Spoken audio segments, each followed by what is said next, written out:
Muito bem, meus irmãos. Dando sequência a essas aulas de doutrinação que nós temos feito, eu queria pedir, por favor, só para que essa luz aqui de cima pudesse ser apagada, só para a gente poder... Tem alguns aqui que já passaram dos 40, né? Fica difícil de enxergar. Agora acho que está todo mundo vendo, né? Nós temos hoje, meus irmãos, uma tarefa que eu acredito que ela é mais pretensiosa do que, de fato, algo que nós podemos fazer. Pretensiosa por quê? Porque hoje nós vamos entrar num assunto envolvendo Deus. E quando a gente fala sobre isso, eu acredito que nós devemos tomar muito cuidado para que nós não interpretemos as coisas de uma maneira diferente daquilo que nos é autorizado interpretar. Por que eu estou falando isso? Porque nós vamos estudar a pessoa de Deus de acordo com algumas condições. Muita coisa tem sido dita, a pessoa de Deus é falada em contextos que propriamente ditos não são contextos cristãos, ou as pessoas não são cristãs, mas existe um elemento que, em cada ser humano, que capacita a pessoa, pelo menos na visão dela, de falar alguma coisa relativa à pessoa de Deus, com relativa autoridade também. As pessoas dizem, por exemplo, que falam com Deus e que acreditam em Deus, mas se você for observar isso em critérios objetivos, será que nós podemos dar crédito a uma afirmação dessas? Hoje, eu gostaria de introduzir esse estudo, e uma das razões pelas quais eu digo que esse estudo é uma pretensão, ou melhor, pode se tornar uma pretensão, a gente vai ver daqui a pouquinho. Hoje eu tenho até mais conteúdo do que nos outros momentos para poder passar, então eu vou tentar ser rápido e objetivo, sem ser superficial. Na medida do possível, nós vamos trazendo, então, aquilo que está aqui preparado. Como eu disse, nós temos algumas condições para a gente estudar Deus. E que condições são essas? Se você for observar o que a palavra de Deus fala sobre Deus em alguns textos, você vai entender o que nós estamos querendo dizer. Então, veja, por exemplo, eu vou projetar alguns textos aqui na tela, e aí eu gostaria que, à medida que eles forem aparecendo, que alguém já fosse lendo, tá bom? Pode ser assim? Então, alguém pode ler, por favor, esse primeiro texto em voz alta. Não está dando para enxergar, não? Ah, sim.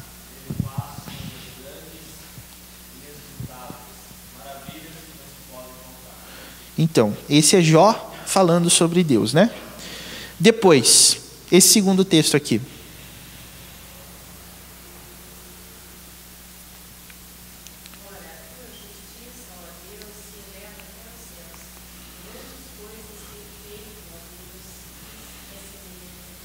Beleza, Salmo 71, né? Mais um em Salmos.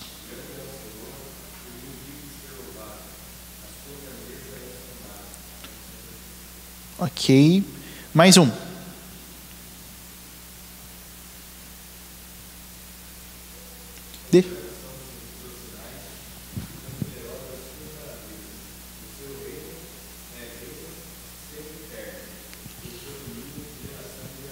Ok. São 4 textos, os muitos que a Bíblia tem falando sobre Deus. Mas nesses 4 textos, qual é a primeira lição que nós depreendemos a respeito de Deus? O que a gente pode, à luz disso que está aí, só disso que está aí, concluir a respeito da pessoa de Deus? Deus é grande. E a grandeza de Deus, segundo os próprios versículos, é insondável. O que significa isso? Ela é uma grandeza que não se pode medir, não é? Outra coisa que nós podemos concluir é que as coisas que Deus faz também são grandes. Não é só Ele que é grande, mas tudo que Ele faz é grandioso. E isso quer dizer que a pessoa de Deus é infinitamente maior do que qualquer descrição humana. Na verdade, essa, inclusive, é a conclusão que nós chegamos. É impossível a gente descrever plenamente, usando os recursos humanos, né, as palavras, os conceitos, a respeito de Deus. E por isso que eu disse que esse estudo pode se tornar uma pretensão.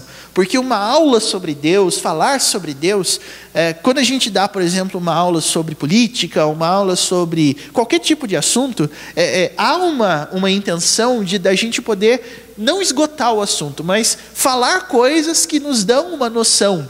Agora, talvez a palavra noção nem seja aquilo que Deus dá para nós. A palavra noção é muito pequena ainda, perto do que Deus é. Mas eu quero que você tome um cuidado muito especial, mesmo sabendo disso. Por isso que eu botei um destaque aqui, ó. Isso não quer dizer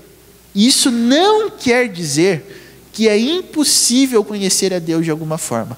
Muita gente se vale dessa grandeza de Deus, dessa magnitude de Deus, dessa majestade de Deus, dessa grandiosidade de Deus, para dizer que qualquer conceito sobre Deus que for dito, está certo.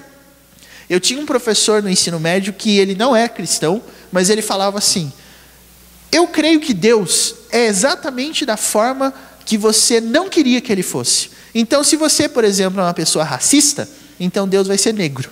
Se você é uma pessoa que não gosta de gente de determinado tipo, então a pessoa de Deus vai ser daquele tipo. Só para contrariar você. Só para ver se você crê mesmo em Deus. Aí as pessoas perguntavam: mas por que o senhor pensa isso, professor? Ele falou assim: porque como que a gente vai falar sobre Deus?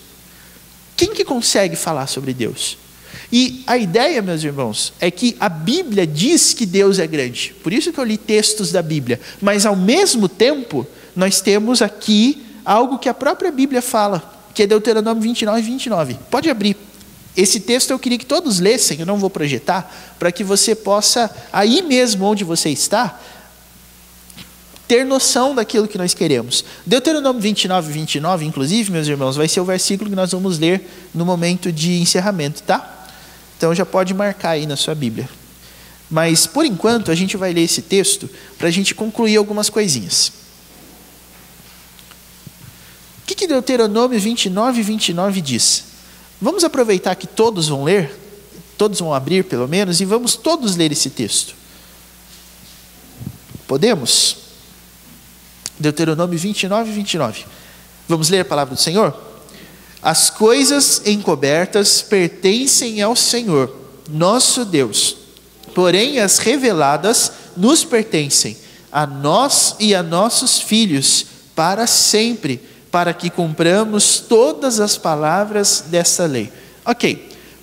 Pelo que está aqui, você diria que é possível ou que não é possível conhecer a Deus? Por Deuteronômio 29:29. É ou não é possível conhecer a Deus? É ou não é? Oi? Parcialmente. Exatamente. É exatamente por isso que eu queria que você lesse Deuteronômio 29:29. Olha as lições que a gente aprende. A gente aprende que Deus revelou coisas. Mas a gente também aprende que Deus ocultou coisas. Tem coisas que Ele não diz, mas tem coisas que Ele diz. Ok? E aí é que vem a pergunta: por que Deus oculta algumas coisas e revela outras? O texto mesmo vai responder isso para a gente. Por que Ele faz isso? Tudo isso, meus irmãos, é um exercício de suficiência, eu digo. A Bíblia responde perguntas. A Bíblia não responde perguntas. Tudo que eu responder, com base nesse primeiro princípio aqui, é porque a Bíblia me autoriza a seguir. Inclusive, o nosso reformador João Calvino diz que é imbecilidade, é estupidez querer saber o que a Bíblia não diz. Tá ok? Então o meu objetivo não é ficar abstraindo com você conceitos que a gente não pode provar. Mas a Bíblia me autoriza a ir até um determinado ponto. Por quê? Porque Deus revelou algumas coisas e ocultou outras. Ok? Outra coisa que a gente aprende que a gente pode conhecer a Deus sim. Mas como vocês mesmos disseram, em partes. A gente pode conhecer o que Deus revelou dele mesmo. O que Ele não revelou a gente não pode conhecer. Agora, existe uma certa decepção quando a gente fala nesse assunto. Porque algumas pessoas, quando a gente fala sobre isso, elas dizem: mas tem tanta coisa que eu queria saber. Então, das coisas que Deus ocultou, a gente gostaria de saber algumas. E por quê? E aí você vai perceber que o pecado que existe, que habita dentro de você, quer com que você conheça esse tipo de coisa, mas não por uma questão de edificação própria, mas por uma questão de soberba. E olha, irmãos, conversando com o Alex, presbítero, nós tivemos várias conversas sobre esse assunto, e eu me lembro que a gente estava citando, não sei até se foi com você, mas eu lembro que a gente falou sobre esse assunto. Um dia, uma pessoa disse para o pastor dela que ela sonhou que Deus tinha falado com ela. Essa pessoa foi arrebatada ao trono e ouviu as coisas que ela disse que ouviu e queria contar isso para as pessoas. E aí um pastor muito experiente, que é o reverendo Heber Carlos de Campos, que é um dos pastores mais conhecidos da nossa denominação pela profundidade bíblica que ele tem, ele respondeu da seguinte forma: a única pessoa que ouviu coisas a respeito de Deus na frente do trono não quis falar sobre isso. Que é o episódio lá de 2 Coríntios 12, né? Quando o apóstolo Paulo foi arrebatado e ouviu palavras inefáveis do trono de Deus. Ele não fala sobre isso. Mas quando a gente lê esse texto, a gente fica pensando, o que será que Paulo ouviu de Deus? E a gente esbarra no próprio texto, porque o texto diz, as quais não é lícito ao homem referir. Só que a gente olha para aquilo e fica pensando, mas o que será que é? Então, irmãos, Deus foi seletivo no que ele revelou a respeito dele mesmo. E as coisas que ele revelou têm um propósito. Qual propósito é esse?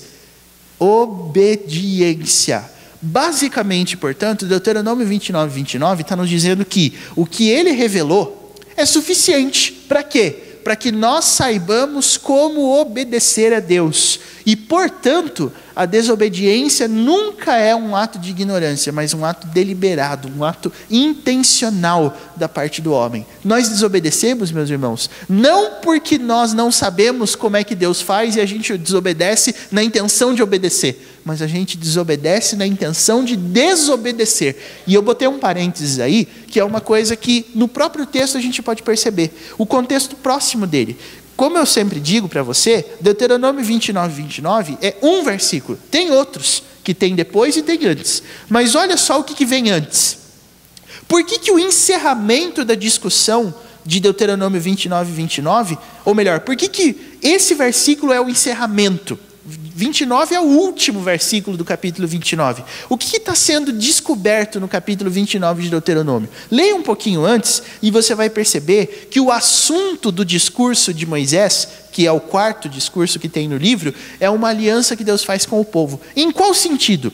Deus começa a falar a respeito da importância da obediência para que uma coisa aconteça. E essa coisa é o versículo 25 em diante. Eu queria que você acompanhasse aí. Olha só. Eu estou lendo Deuteronômio 29 a partir do versículo 25. Veja aí. Então se dirá, porque desprezaram a aliança que o Senhor, Deus de seus pais, fez com eles quando os tirou do Egito. E se foram, e serviram outros deuses e os adoraram. Deuses que não conheceram e que ele não lhes havia designado. Pelo que a ira do Senhor se acendeu contra esta terra, trazendo sobre ela toda a maldição que está escrita neste livro. O Senhor os arrancou com ira de sua terra, mas também com indignação e grande furor, e os lançou para outra terra, como hoje se vê. Essa questão do hoje se vê é justamente a dúvida que o povo não poderia ter. Por que Deus age com ira e pune as pessoas? Esse assunto na Bíblia inteira, de acordo com esse versículo de Deuteronômio, é a dúvida que nós não podemos ter. Por que Deus faz essas coisas? Por causa de desobediência. Ponto. Deus não quer que o povo dele tenha essa dúvida. Por que Deus age com ira em alguns momentos e suscita castigos e levanta? Porque ele está irado. Porque ele quer provocar a obediência, o arrependimento no povo que estava desobediente. E, irmãos, eu não li o versículo 24, mas o versículo 24 é a pergunta que norteia esses versículos que eu li. Alguém poderia ler o versículo 24 para a gente, por favor?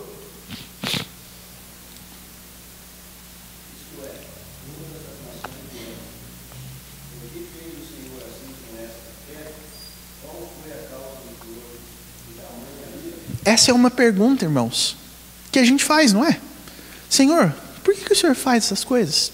Por que o Senhor fez isso? Essa é uma pergunta que a gente não pode se dar o direito de não saber a resposta. Aí o versículo 25 fala, então se dirá. porque desprezaram a aliança que o Senhor, Deus de seus pais, fez com eles quando os tirou do Egito. Ponto.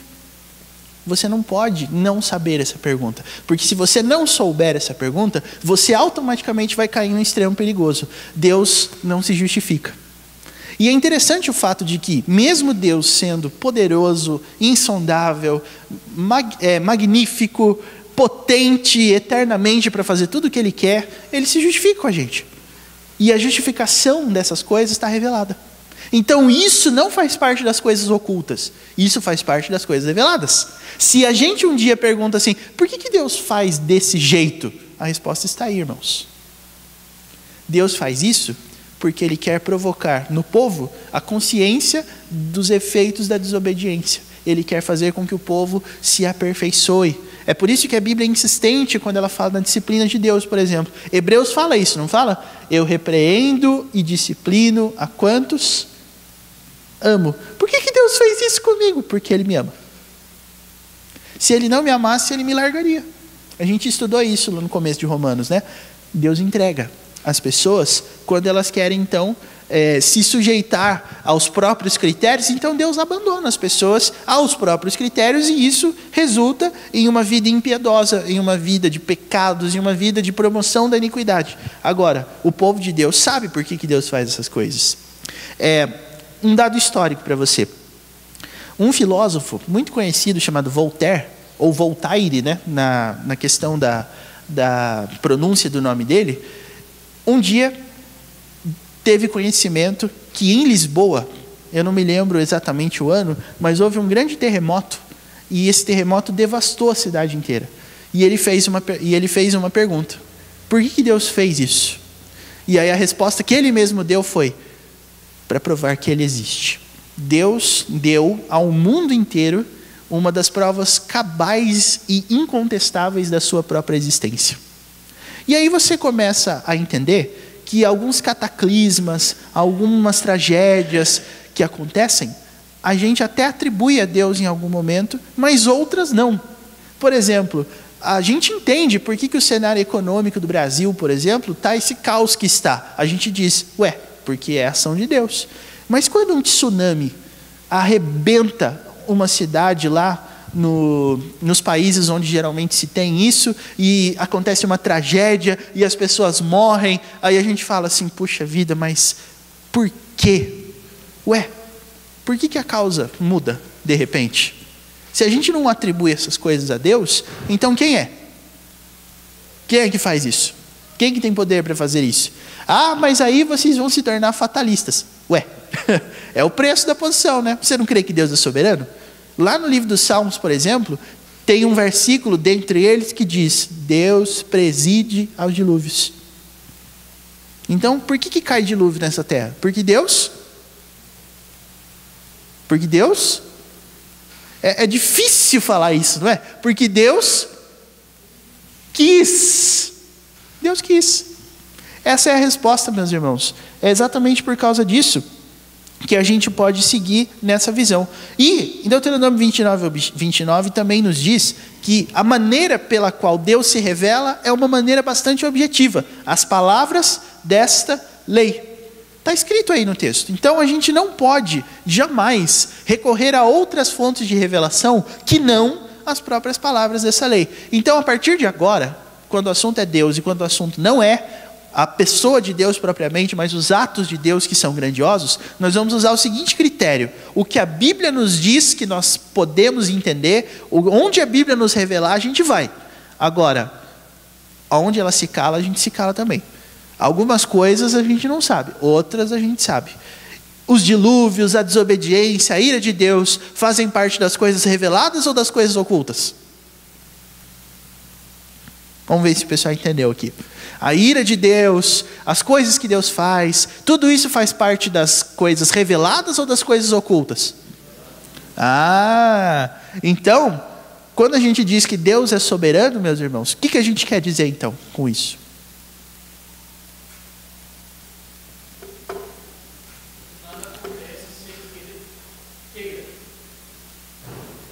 Isso quer dizer então que todas as coisas que acontecem foi porque Deus quis que acontecessem. Sim ou não? Todo mundo crê nisso?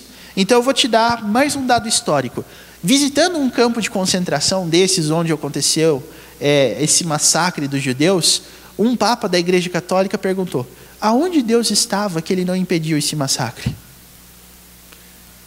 Então agora, use Deuteronômio 29 e responda para ele. Onde Deus estava?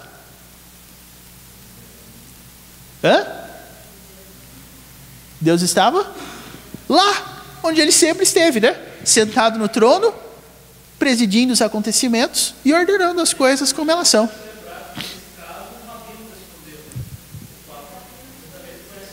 Exatamente.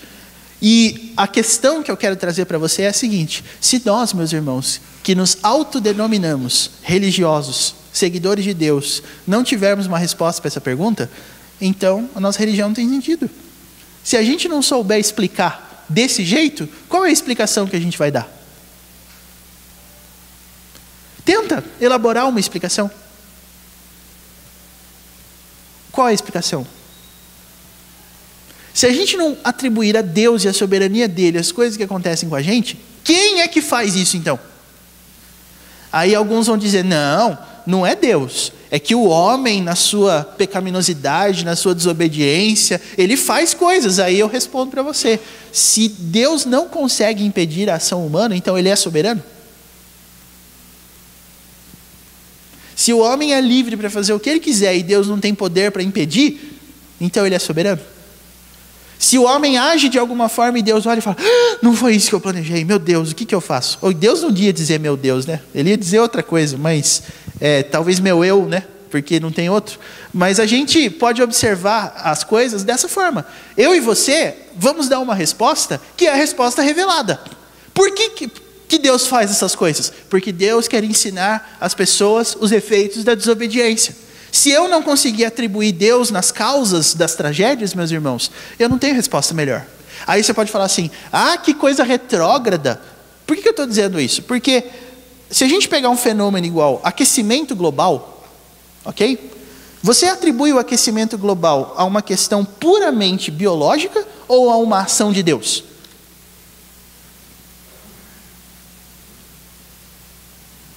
Porque essa, na verdade, é uma crítica que, nos círculos científicos, vai ser dada para os cristãos. Eles vão falar assim: não, eles estão falando que Deus é o autor, mas é porque é o seguinte, as coisas se explicam assim. É porque você emite os gases poluentes e aí eles formam a camada em torno da atmosfera que impede a circulação dos raios ultraviolentos, né, como dizem algumas redações do Enem que a gente lê por aí. E aí a gente vai vendo que tudo isso se explica assim. Agora, a palavra de Deus explica diferente. E eu vou usar outro texto da palavra de Deus.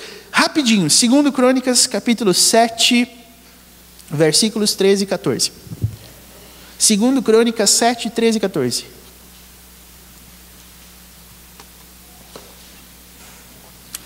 De novo, a gente está correndo um risco de abrir o leque da aula e sair um pouquinho do objetivo, mas como esse é um assunto, eu diria, polêmico, é só polêmico porque a resposta tem que satisfazer você, porque se não satisfizer, eu não tenho mais resposta para dar, entendeu? 2 Crônicas 7, 13 e 14. Alguém poderia ler esses dois versículos para nós, por gentileza?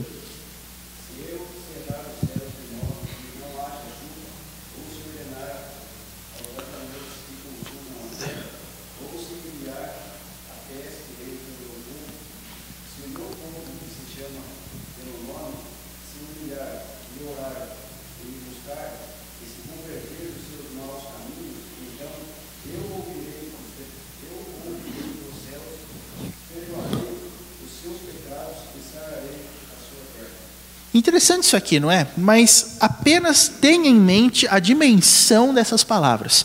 O texto no versículo 13 não está meramente citando tragédias. Não é só isso. O texto não está falando assim: se por acaso começar a parar de chover, e se por acaso os gafanhotos invadirem a terra. Não é isso que o versículo 13 diz. Mas o versículo 13 diz assim: se eu cerrar os céus de modo que não haja chuva. É Deus que está falando isso. Se eu ordenar aos gafanhotos que consumam a terra, se eu enviar a peste entre o meu povo, quem é o responsável por esses acontecimentos? Mais claro que isso aqui não tem, né? Então, se você quer brigar, não brigue comigo, brigue com o texto. É o texto que está dizendo, se eu cerrar os céus. E o que é mais importante para mim, por isso que nós lemos o versículo 14, é que todas essas tragédias, meus irmãos, são uma forma de Deus se comunicar com a igreja. Todas essas coisas são resultado, de acordo com o que diz o versículo 14, com uma postura pecaminosa da igreja.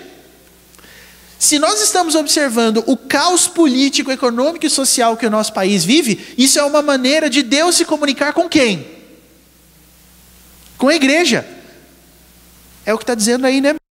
Veja, em outras palavras, o que está escrito aqui. Se por acaso você perceber que por um período longo e muito longo, anormal, não chover, sabe o que você faz? Você vai para a igreja orar, se humilha, se converte dos seus maus caminhos e Deus vai fazer a chuva cair de novo. Sabe o que é interessante? As nossas alternativas científicas para nós explicarmos os fenômenos têm evitado que a gente se veja como responsável por eles. É interessante isso. Você pode atribuir as causas que você quiser, mas nenhuma delas vai fazer com que você se torne a pessoa responsável pela tragédia que acontece. Porque Deus está muito claro no versículo 13 que é Ele o autor da tragédia, e o finalzinho do texto diz assim, ó, e ou se enviar a peste entre o meu povo. Você, às vezes, pode não se considerar um cidadão do mundo, mas você, hoje, vai ter que cumprir um papel de cidadão, vai ter que votar, você vai ter que ir lá, escolher o seu candidato, escolher bem o seu candidato, e se por acaso o seu candidato ganhar, e esse candidato for a pessoa que zoou completamente o coreto dentro da nossa cidade, de quem que é a culpa? É tão difícil a gente se fazer um meia-culpa, né? De quem que é a culpa, gente? Entenderam? Só que, na verdade, a questão não tem a ver simplesmente com economia, com bem-estar social. A questão tem a ver com o nosso status diante de Deus. Deus ordena essas coisas para que a gente entenda isso. É Deus querendo falar conosco. Deuteronômio 29, 29 é paralelo a Crônicas nesse sentido. A coisa é comigo. Eu, como parte do povo de Deus, tenho responsabilidade nessas coisas. E é interessante, meus irmãos, que o resultado da oração no versículo 14, qual que é? Se o meu povo que se chama pelo meu nome se humilhar e orar, me buscar e se converter de seus bons caminhos, então o que Deus vai fazer? Primeiro, eu ouvirei. Depois, eu perdoarei os seus pecados. E depois, eu sararei a sua terra. Obviamente que a interpretação do texto tem que ser muito, muito precisa aqui. Sararei a sua terra tem a ver, por exemplo, com o seu pedacinho de terra lá onde você mora? Não. Tem a ver com o quê? Com o país onde você mora. Com o bairro onde você mora. É interessante que quando a gente ora, a gente não consegue enxergar outra pessoa, né? Eu oro pedindo assim, Deus, move céus e terra e dá aquilo que eu estou querendo. Mas você não está sozinho no mundo. Você e as coisas que acontecem com você afetam outras. E Deus quer que você entenda isso. Não é? É o que o texto está dizendo. Irmãos, é exercício de honestidade com o texto. Ele que está falando. Se eu cerrar os céus. Então, quando você estiver por aí vendo notícias de que os níveis de chuva não atingem os limites que eles têm que atingir, quem é que fez isso? Foi Deus. E por que ele fez isso? Porque Ele quer despertar no povo arrependimento. Pois não.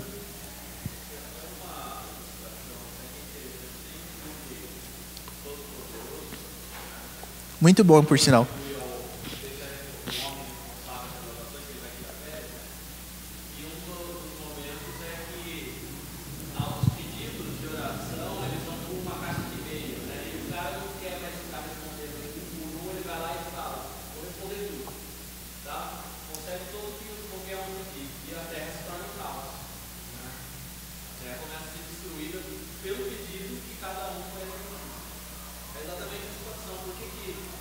Deus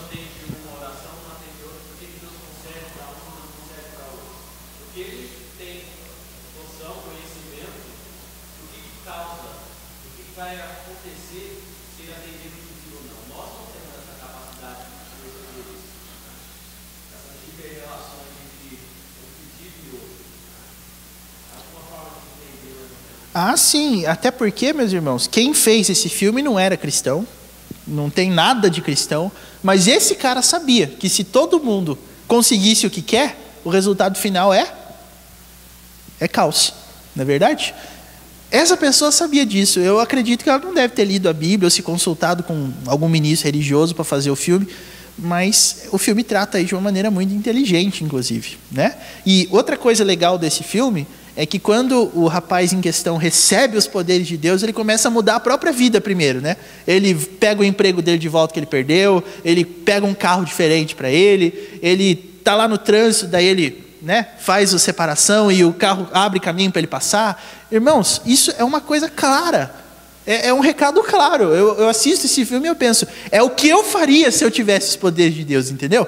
Se eu tivesse com o meu carro atrasado para chegar em algum lugar, eu vejo os outros carros que estão na rua antes do meu como inimigos. Eles têm que subir, porque eu tenho que chegar. Eles não, né? Eles não têm destino, eles estão errantes aí pelo caminho. Eu é que tenho... E assim por diante, né? Sobre isso, meus irmãos, é só para a gente não sair muito do tema, é para que você entenda. Deus revelou algumas coisas, Deus ocultou outras. Essas coisas que dizem respeito à tragédia e tal, a gente às vezes, para tirar, né, a nossa opinião da polêmica, a gente fala assim, ah, não, isso aí só Deus sabe, um dia nós vamos saber. Não, já sabe sim, a Bíblia está dizendo. Ela acabou de falar para nós. Se você quiser mais textos, eu dou mais textos, mas eu creio que esses são claros, transparentes e servem e atendem ao nosso propósito. É porque a gente às vezes quer ser piedoso demais e a gente não quer atribuir a Deus o título que lhe é devido, de Deus, como disse o próprio Lutério, né? Deixem Deus ser Deus. A gente quer às vezes justificar Deus e Deus não precisa disso. Ele já disse. Se a gente não acreditar no que ele disse, então como é que vai ser? Ai Deus, por quê? Está escrito aqui por quê. Ponto. Isso afeta a minha vida, isso afeta a vida de qualquer pessoa, e é Deus que faz isso e acabou o assunto. Se você quer discutir, discuta com a revelação, não discuta comigo, eu só estou falando. Mais alguma coisa, gente, sobre esse assunto ainda?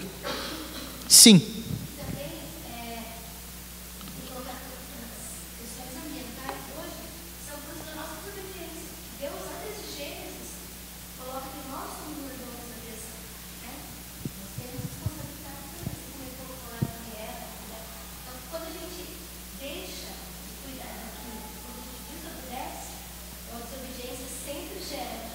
Alguma coisa, né? Perfeitamente. Exatamente.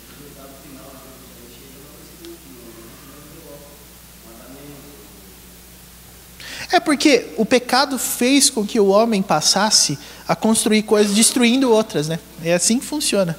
A gente não quer saber se da floresta, o bioma, não, a gente quer construir uma casa, quer construir uma cidade, quer fazer estrada, e é isso aí, né? Mais alguma coisa sobre isso, irmãos?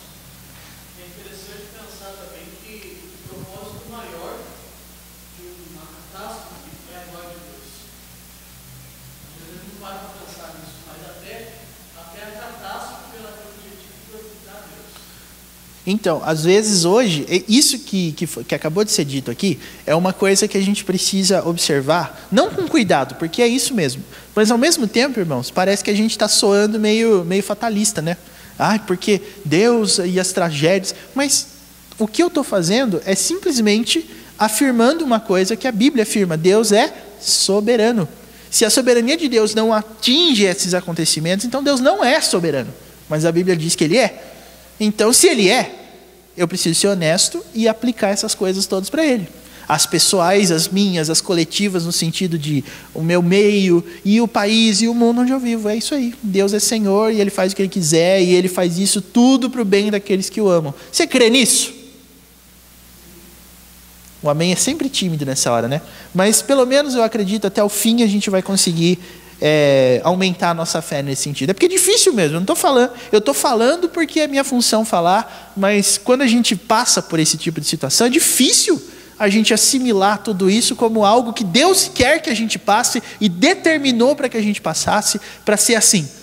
Se a gente precisasse, se a gente pudesse, né, a gente não faria, mas é Deus que sabe, né, irmãos? E a gente tem que crer nisso, Deus é soberano. E se Ele é soberano, então Ele faz valer a sua soberania. Então, sabe esse conceito aí de ninguém explica Deus? que as pessoas estão ouvindo, estão cantando, tem vídeo, tem um monte de coisa. Sabe o que você faz com isso? Anula. Isso não é verdade. A Bíblia explica Deus sim, porque a Bíblia é a revelação de Deus, mas a Bíblia é a revelação do que Deus quis revelar. Deus é mais do que o que está ali? Mas o que está aqui é útil e é suficiente para que nós saibamos como obedecê-lo. Esse é o primeiro ponto. Sobre esse primeiro ponto, alguma perguntinha?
Perfeitamente. E a oração, meus irmãos, nesse contexto aqui, é a prova incontestável que eu entendi que eu devo, de alguma forma, me convencer de que isso tem a ver comigo.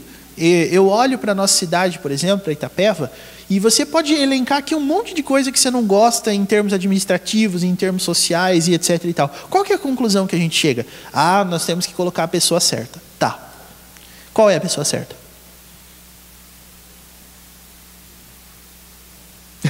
Vamos discutir isso eternamente. Em 2018, meus irmãos, nós vamos votar para presidente, para governador. E, de novo, aquele mesmo debate. Qual é a pessoa certa? Se você entender essas coisas como algo que você pode corrigir assim, então você esqueceu da soberania de Deus. O que nós temos que fazer é orar, é nos arrependermos. E olha, irmãos, quando a igreja ora unida por um motivo só, quando todo mundo entendeu o que Crônicas está querendo dizer, Deus vai sarar a nossa terra. O problema é que não é todo mundo que entendeu isso. Às vezes a gente fala sobre isso numa comunidade que nem a nossa, que não é tão grande, mas o povo de Deus não é só a gente, não é só a nossa comunidade. Todos têm que entender isso. Mas todos têm a mesma visão de soberania de Deus? É um negócio que não é verdade. Então a gente tem que começar a pregar mais isso, não é? Mais alguma coisa? Última chance sobre esse assunto?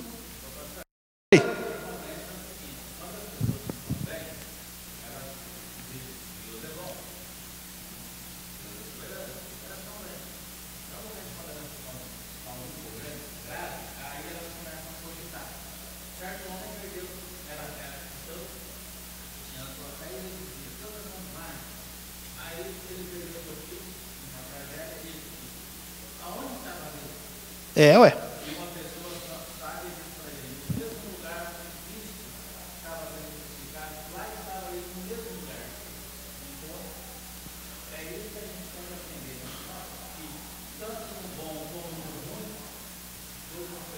Não, e não precisa nem ser uma tragédia. É só você um dia estiver indo lá para o seu trabalho, de repente fura o pneu do carro. Onde que estava Deus nessa hora? Por que eu não calibrei meu step? E assim por diante. Você vai começar a se questionar em relação a essas coisas também.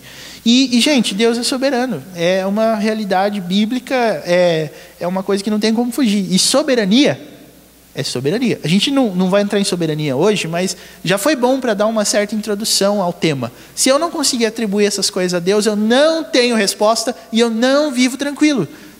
É isso, você quer trocar uma boa noite de sono sabendo que Deus está no controle? Ou você quer tentar entender? Não tem segredo para entender, está escrito aí. Isso não é oculto, isso é o revelado. Ok? Podemos passar, gente? Oi.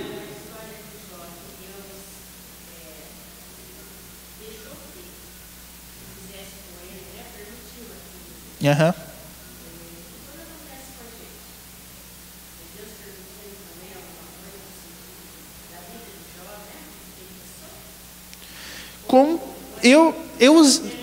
Eu usaria, dona Rose, um outro termo. Eu não usaria Deus permitiu, eu usaria Deus decretou.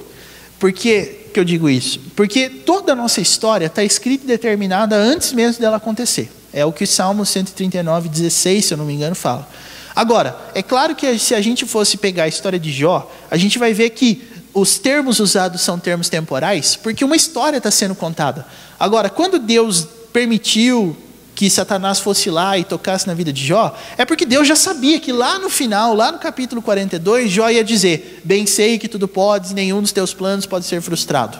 A ideia de soberania de Deus é a seguinte: o plano já está pronto, ele não está sendo atualizado, dando um F5 aí, melhorado com o passar do tempo. O plano está pronto. Só que na nossa perspectiva, que é temporal, é presa ao tempo, eu não consigo sair do tempo nem para frente nem para trás, eu tenho as coisas em termos que eu posso entender. Talvez o que explique a gente dizer que Deus permite é porque eu não tenho a visão eterna de Deus. Eu não tenho o livro que já está pronto e publicado, mas não está acessível da minha vida. Eu não consigo ler a minha história. Eu vou conseguir ler essa história lá na frente, quando eu estiver glorificado e eu entender, a obra de Deus foi terminada na minha vida. Deus coloca essas coisas, ou melhor, colocou essas coisas na nossa vida para que a gente entenda que o objetivo dele é a gente chegar como Jó chegou, conhecendo a Deus. Então não é uma questão assim de Deus permitir. A visão de Deus permitir talvez seja uma visão temporal, uma coisa ligada no tempo, presa ao tempo. Mas eu tenho que crer que a minha história já está pronta. Deus sabe onde a minha história vai acabar. E, inclusive, foi bom a senhora mencionar isso, porque a Bíblia diz onde a nossa história vai acabar, se nós cremos em Deus. Eu sei o final, e eu preciso crer que esse vai ser o final da minha história. E é por isso que eu passo pelo que eu passo. Deus não deixa a gente no branco, no escuro em relação a isso. Eu não sei por que eu estou passando por isso. Sabe, todas as coisas cooperam para o bem daqueles que amam a Deus. Você não crê nisso? Então, vai acabar lá na glória eterna. É para a gente viver mais, esperando mais pela glória eterna, sendo mais sensível à questão da desobediência. Tudo isso serve para nos lembrar disso. Mas e quando alguém fica doente? A menor resposta que eu posso dar é a seguinte: a doença mostra que a gente não é tão forte quando a gente pensa ser. Uma gripe, gente, derruba a gente. A gripe nem é uma doença grave. Nem é doença, de acordo com alguns médicos, né? É frescuragem, como diz a turma. Mas derruba. Vai dizer que não derruba? E quando a gente está se sentindo bom, forte, aí vem a gripinha, a gente fica lá todo derrotado, né? É para a gente entender que a nossa vida é desse tamanho, assim, ó. Então, eu não gosto muito do termo permitir, porque isso implica de que Deus está observando a minha vida hoje e vendo o que será que eu vou fazer aqui. Não, a história está pronta já. E é por isso que eu gosto do termo ordenou, decretou, né? Porque é assim que a Bíblia diz a respeito de Deus. Certo? Mais uma pergunta, gente? Eu me arrependo sempre de perguntar isso, porque sempre tem, né? Mas, dou-lhe uma, dou-lhe duas, dou-lhe três. Beleza, vamos passar. Indo para Gênesis capítulo 1, meus irmãos, nós temos aqui algumas coisas sobre Deus. Gênesis 1:1 diz o quê? As crianças sabem, né? No princípio, criou Deus os céus e a terra. Interessante você observar que esse é o primeiro versículo da Bíblia, não é? A Bíblia começa afirmando uma coisa para a gente. O quê? Tem como afirmar outra coisa? No princípio criou Deus os céus e a terra. Ok? A Bíblia começa assim. E por que ela começa assim? Veja, essa palavra aqui, todo mundo sabe que palavra é essa? É uma palavra hebraica, e é essa palavra que é a palavra traduzida como Deus, no versículo 1 de Gênesis capítulo 1. Essa palavra é Elohim, tá certo? Só que assim, você vai ler essa palavra não assim, você vai ler ela da direita para a esquerda, daqui para lá. E é assim que a gente encontra essa palavra descrita lá. E por que essa é a palavra usada? Isso que é interessante. Existem outras palavras hebraicas que são traduzidas como Deus, do tipo Adonai, que é aquele Senhor maiúsculo assim que tem, né? Mas a palavra usada em Gênesis 1 é essa aí. Por que é essa aí? Bom, como a gente acabou de dizer, né? Em Gênesis 1:1, essa é a palavra Deus, Elohim, tá certo? Agora, em Gênesis 1:26 está escrito assim, vamos ler junto? Façamos o homem à nossa imagem, conforme a nossa semelhança. O que você nota de interessante ali? O plural, né? E se você for observar a palavra Elohim, você vai perceber que faz sentido, porque essa parte destacada em vermelho aí que você está vendo é o plural do hebraico. É o sufixo im. E mais uma vez eu lembro, às vezes você vai olhar a disposição da tela, você vai falar assim, sufixo não devia ser prefixo? Não, porque o final da palavra está ali, não ali, como é no nosso idioma. Esse finalzinho aí, essas duas letras hebraicas que formam o sufixo im, são a forma do plural masculino do hebraico. E por que eu estou dizendo isso? Porque o hebraico e o grego são duas línguas que têm foco no modo e não no tempo. E o que isso quer dizer? Quer dizer que quando o homem faz uma ação, tem uma designação para ele nas letras. Quando a mulher faz uma ação, tem uma designação para ela. Existe um plural feminino, que é o et. Esse aqui é o plural masculino. Isso tudo tem sentido, não tem? Daqui a pouco você vai ver. Mas, observando atentamente, Elohim, meus irmãos, é plural. Então, se você fosse ser literalista, como que você devia traduzir essa palavra? Assim, ó. Porque é plural. Como que é Deus no singular? É El. No plural, Elohim. E aí você vai parar um pouquinho e vai pensar, espera aí, Gênesis 1:26 diz que quem fez o homem não foi uma pessoa, foi mais de uma pessoa, porque está no plural, né? E você vai observar essa palavra e você vai perceber que essa palavra é plural. Quem mais estava lá? É a pergunta. Quem mais estava lá? Aí você vai falar assim, Deus Pai, Deus Filho, Deus Espírito Santo. Mas você está falando isso por quê? Porque é assim que você aprendeu ou tem como provar que é isso? Aonde? Então, observe só o que vem pela frente. Pega essa palavrinha Elohim e você vai perceber o seguinte. Primeira coisa, nós temos em Gênesis 1:1 alguém afirmando que houve uma criação, não é? Depois você vai ver que existia o Espírito de Deus. O texto é muito claro quando diz, né? A terra, porém, estava sem forma e vazia, havia trevas sobre a face do abismo, e o Espírito de Deus, o Espírito do Elohim aí, pairava por sobre as águas. E aí, existe uma palavra sendo dita. E disse Deus, haja luz, e houve luz. Agora, é interessante a gente observar que João, capítulo 1, versículos 1 a 3, fala algo interessante também. Alguém poderia... Vamos fazer o seguinte, vamos abrir a Bíblia lá em João 1, do 1 ao 3. Aqui está dizendo uma coisa interessante. Está dizendo assim, no princípio era o verbo, e o verbo estava com Deus, e o verbo era Deus. Ele estava no princípio com Deus. Todas as coisas foram feitas por intermédio dele, e sem ele, nada do que foi feito se fez. Então, como que a Bíblia mesmo está atribuindo, está interpretando esse evento da criação? Não foi o ecoar da voz de Deus que criou todas as coisas, mas existia uma pessoa lá. Uma pessoa conhecida como o verbo, no português. No grego, o logos, ou a palavra. Entende? Essa palavra, meus irmãos, diz o texto no versículo 1, estava com Deus, mas ao mesmo tempo diz que também era Deus. Tudo isso junto faz a gente concluir uma coisa. Vamos olhar aí de novo, novamente na tela. Nós temos um Criador, nós temos um Espírito, nós temos uma palavra sendo dita. E é interessante a gente notar que isso gera o seguinte. Pega de novo esse Elohim e você vai perceber que é assim que surgiu essa designação de Deus Pai, Deus Filho e Deus Espírito Santo.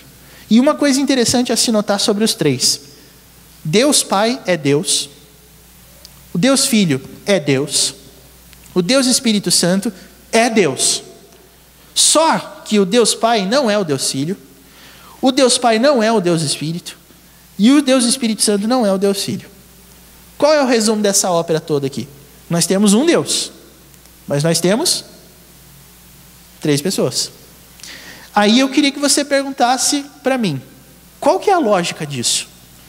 E aí você vai chegar à conclusão que, segundo essa conta, 1 mais 1 mais 1 não é 3, é 1.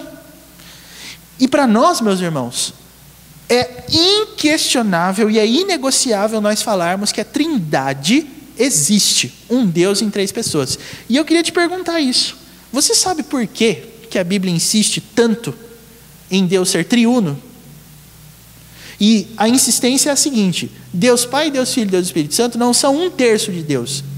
Todos eles são Deus do mesmo jeito.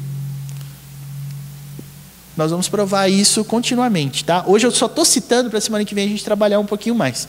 Mas tem um sentido. Você consegue ver, por exemplo, uma lógica que explique esse Deus ser assim? Não podia ser uma pessoa só. Não, são 3. Por quê? Por que para nós isso é tão importante? Quando a gente fala de Deus, nós estamos entendendo que a referência é para as 3 pessoas. Não é o Pai, não é mais importante o Filho, que por sua vez não é mais importante o Espírito. Não tem a ver com isso.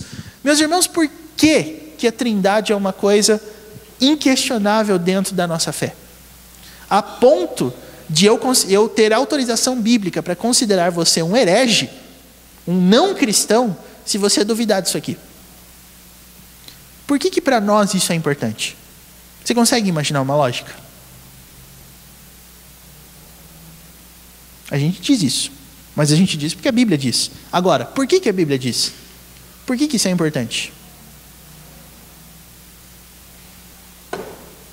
Por quê?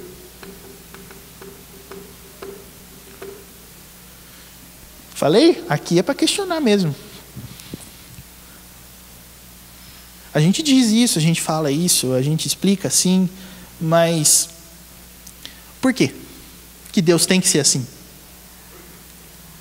Né? Isso aí faz parte das coisas ocultas. Não, está revelado, está claro, a gente consegue ver. Por quê? Se está revelado, tem como explicar, beleza? E é isso que eu quero fazer com você, se você não tiver nenhuma tese que nos ajude aí nesses minutinhos finais.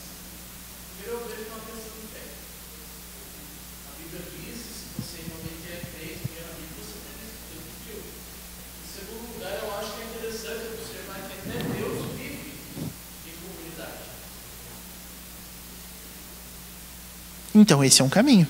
Porque assim, eu dizer que é uma questão de fé, é claro que é uma questão de fé, mas qual é o aproveitamento que eu tenho dentro da minha fé sabendo que Deus é triuno? É só para eu poder cobrar o trízimo, né?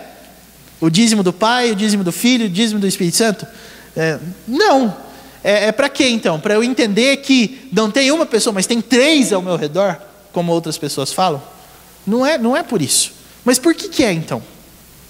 Esse princípio que o Tiago falou é o princípio que vai fazer a gente entender por que a Bíblia fala nas coisas que ela fala de acordo com os textos dela.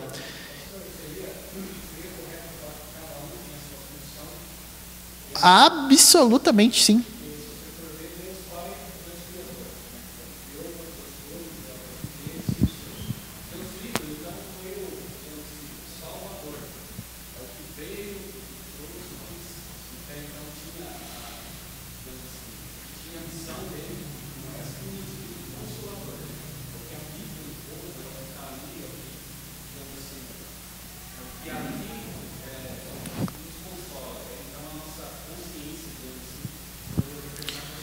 Absolutamente sim. E é exatamente nesses conceitos sobre a Trindade que a gente vai acampar agora. Por quê? A gente não abre mão de dizer que Deus é triuno. Por quê? Por causa dessas razões que eu vou apresentar para você. Primeiro, porque esse é o padrão para todo relacionamento humano. O relacionamento que a Trindade tem entre ela mesma é o padrão que a gente tem para os nossos relacionamentos. Depois, a essência bíblica, o conceito bíblico de unidade vem do conceito da Trindade. Depois, a origem do conceito bíblico de submissão é da Trindade. A gente vai ver isso. E, por fim, é um modelo bíblico de economia. E quando eu digo economia, eu não estou falando a economia monetária, mas eu estou falando da economia no sentido de distribuição, como foi dito ali, de funções. Irmãos, ter funções não faz de você acima ou abaixo.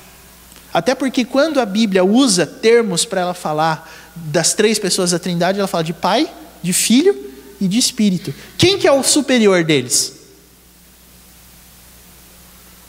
É uma pegadinha assim. Quem é o superior na Trindade? As pessoas dizem, Deus Pai! Não, os 3 não são a mesma coisa. Só que as funções que eles desempenham são diferentes. E ter funções diferentes não quer dizer que a pessoa é menor, mas quer dizer que ela tem uma função diferente. A Trindade é submissa entre ela mesma. E aí a gente vai notar o seguinte: pega 2 coisinhas básicas que a gente tem na nossa vida hoje: casamento e igreja. Como é que a Bíblia descreve casamento e como é que ela descreve igreja? Vamos lá? O casamento são 2 pessoas e uma só carne. De onde que veio essa matemática, irmãos? Do relacionamento que Deus tem com Ele mesmo. 3, 1. E casamento? 2, 1. E a igreja, como é que ela é? Ela é um só corpo, uma só alma e um só coração. Muita gente, um corpo. Da onde que veio essa matemática? Do relacionamento da Trindade. Mais uma. Nós temos, eu disse que o conceito bíblico de submissão é da Trindade também. No casamento nós temos 2 pessoas, mas nós temos um cabeça. Da mesma forma, Cristo é o cabeça da igreja. Da onde que veio isso? Meus irmãos, do relacionamento da Trindade. Das 3 pessoas da Trindade, é assim que elas se relacionam. Qual que é o resultado de você viver assim? Harmonia. A Trindade é harmoniosa entre si e entre as suas pessoas. Ela consegue viver assim. Ela vive num conceito de unidade, ela vive num conceito de submissão e ela é harmoniosa. Porque cada um faz aquilo que é designado para ela fazer. Nós não somos assim, não é verdade? Porque quando a gente pensa em casamento, a gente já diz que quem manda mais é quem ganha mais, por exemplo. Ou quem é mais velho, ou quem não sei, tem o melhor emprego. A gente não vai muito assim pelo conceito da unidade. Mas é exatamente assim que a Bíblia diz que a Trindade se relaciona. Semana que vem eu vou abordar melhor esse aspecto, tá? Mas por enquanto eu estou só citando até por causa do nosso tempo. E finalmente, irmãos, essa aqui é a conclusão. A Trindade é o que explica as coisas serem como elas são. Você acha que casamento e igreja são 2 coisas que surgiram por acaso dentro da Bíblia? Não. Mas elas são o que expressa a união que Cristo tem com as demais pessoas da Trindade e com Ele mesmo. 1 mais 1 mais 1 na Trindade? 1. 1 mais 1 no casamento? 1. De onde que tiraram isso? Da Trindade. E é por isso, meus irmãos, que para nós é importante dizer as seguintes palavras. Vamos falar? Todo mundo? Creio em Deus Pai, Todo-Poderoso, Criador do céu e da terra.